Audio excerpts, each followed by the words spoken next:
Headline: Who is Wei Zhou? One of the most mentioned people in CZ's book.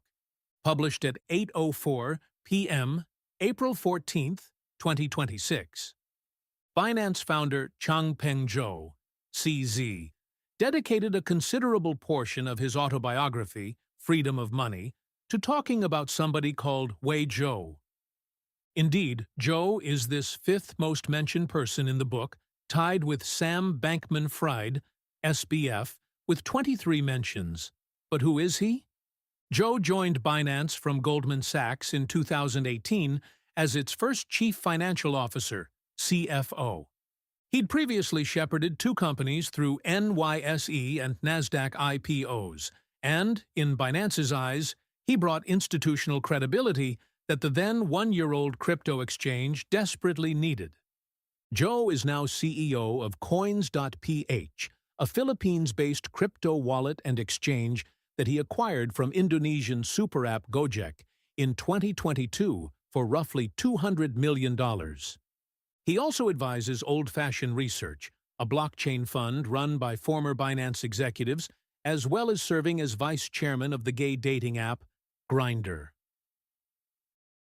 Wei Zhou, from CZ's first CFO to his nemesis. CZ used Freedom of Money, written largely during his time in prison and published on April 8th, to paint Zhou as an unreliable subordinate turned antagonist. Specifically, it frames his tenure around two grievances. The first involves Zhou's role in Binance's FTX investment. FTX launched in May 2019, and within months, SBF approached Binance for investment.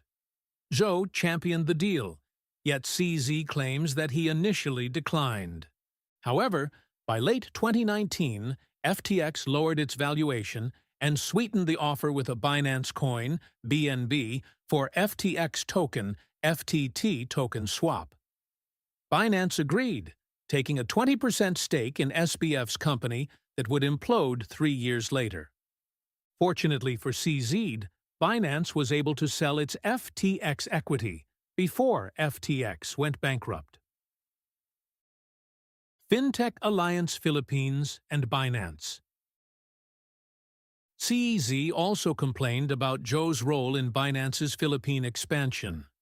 In September 2022, Zhou wrote to the chairman of Fintech Alliance Philippines questioning a blockchain education partnership between the alliance and Binance.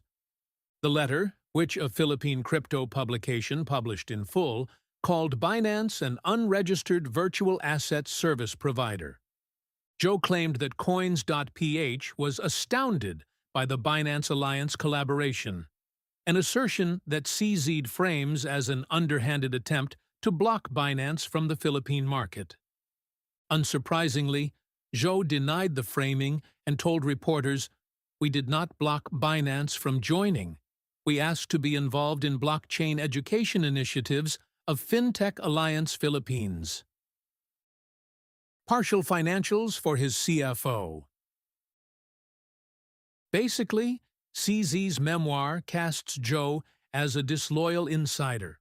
However, other reports tell a different story about who kept whom in the dark. Reuters reported in December 2022 that Zhou never had access to Binance's full financial accounts during his tenure as CFO of nearly 3 years. Reuters says that 2 former colleagues confirmed that claim. It also claimed the world's largest crypto exchange ran its finances as a black box, obscured from even its own CFO. Zhou wasn't the only executive to discover CZ's centralized grip over Binance. Binance.US, launched in 2019 while Zhou still served as global CFO, was meant to operate independently. However, its first CEO, Catherine Coley, was replaced without explanation. Her successor, former U.S. Comptroller of the Currency Brian Brooks, lasted less than 4 months. Brooks later testified concerningly that he realized CZ ran the U.S. entity, not him. The SEC would eventually allege that Binance.US was a sham. controlled behind the scenes by CZ while publicly claiming independence. Zhou left Binance in June 2021, the same summer Brooks walked out of Binance.us. Binance cited personal reasons for both departures. Read more. How the battle between Binance and FTX went from bad to worse. Binance Avengers. After leaving, Zhou created a private group that CZ's memoir called the Binance Avengers. It gathered disgruntled former employees to criticize the exchange. CZ's book claims some members later lost money after transferring assets to FTX. The Binance Supremo also places Zhou on an informal enemies list alongside SBF and OKX founder Star Shu. As Protos reported, the CZ Shu grudge escalated to a $1 billion bet within days of the book's release. This audio is AI-generated. Got a tip? Send us an email securely via Protos Leaks. For more informed news and investigations, follow us on X, Blue Sky, and Google News, or subscribe to our YouTube channel.